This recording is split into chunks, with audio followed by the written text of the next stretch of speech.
Hello, first graders. We are going to be taking test 29 together today. It looks like this. If you're not sure, it says Arithmetic Test 29 right up at the top. Make sure that you have a sharpened pencil, an eraser, and a quiet place where you can take your test. We are going to start off with number 1, which is where you are going to listen to the combination that I give you, and you are going to write the answer. Okay, so box A, 7 plus 5.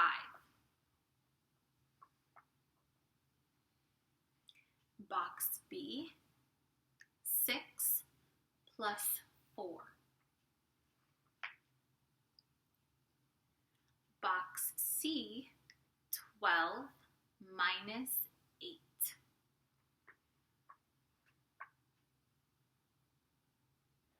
Box D, 11 minus 6.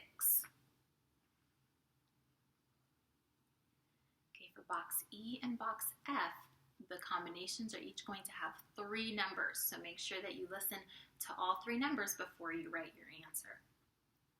For box E, 5 plus 3 plus 2.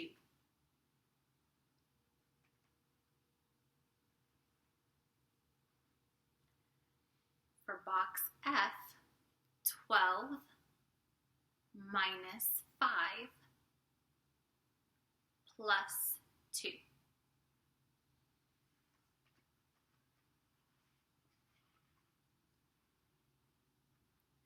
Now I'm going to go through the math test like always. If you need to pause, please feel free to pause whenever you need to. If you want to pause right after I read the directions so that you have time to go through that section, please feel free to do that, and then you can unpause the video when you're ready to move on to the next number. So for number 2, you're just going to mark the circle under the correct answer. They have some measurement equations, like the ones we've been practicing, where they want you to fill in the blank.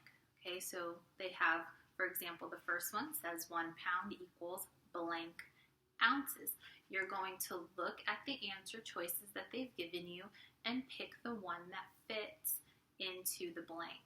Now, if you look at all the answers and you know for sure that the correct answer is not one of the answers that they've given you, then you see the little circle with the NH.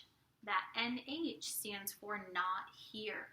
If you know that the answer is not one of the ones that they've given you, then you're going to fill in the circle that says NH because it means the answer is not there. For number 3, you are going to write the sums. Pay attention that 2 of those combinations have a little box up at the top of the tens place. And that gives you a clue that you're going to have to do something extra for that combination. For number 4, you are going to look at the clocks and tell what time it is.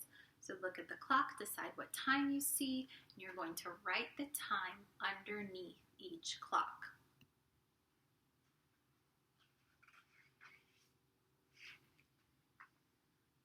For number 5, you are going to write the sums and differences.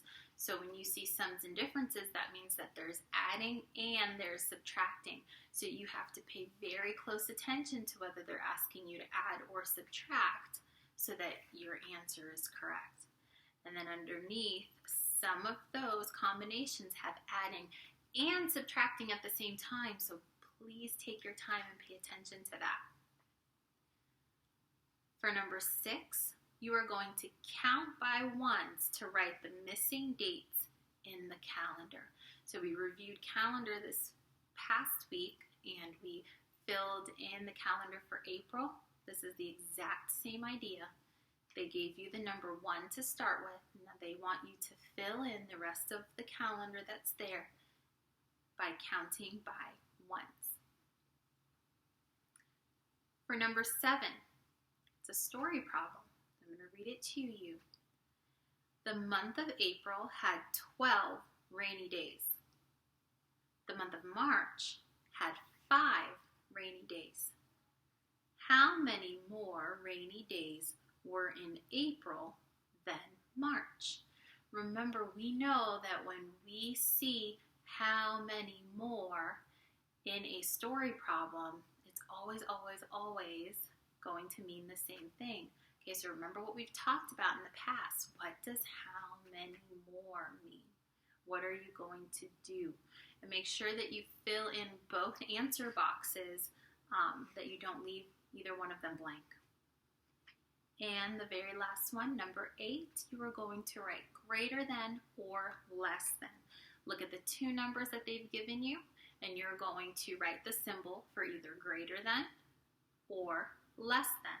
Is the first number greater than the second number, or is the first number less than the second number? Make sure that you take your time, look over your answers, double check that you've done everything. Good luck. I know you're going to do fantastic.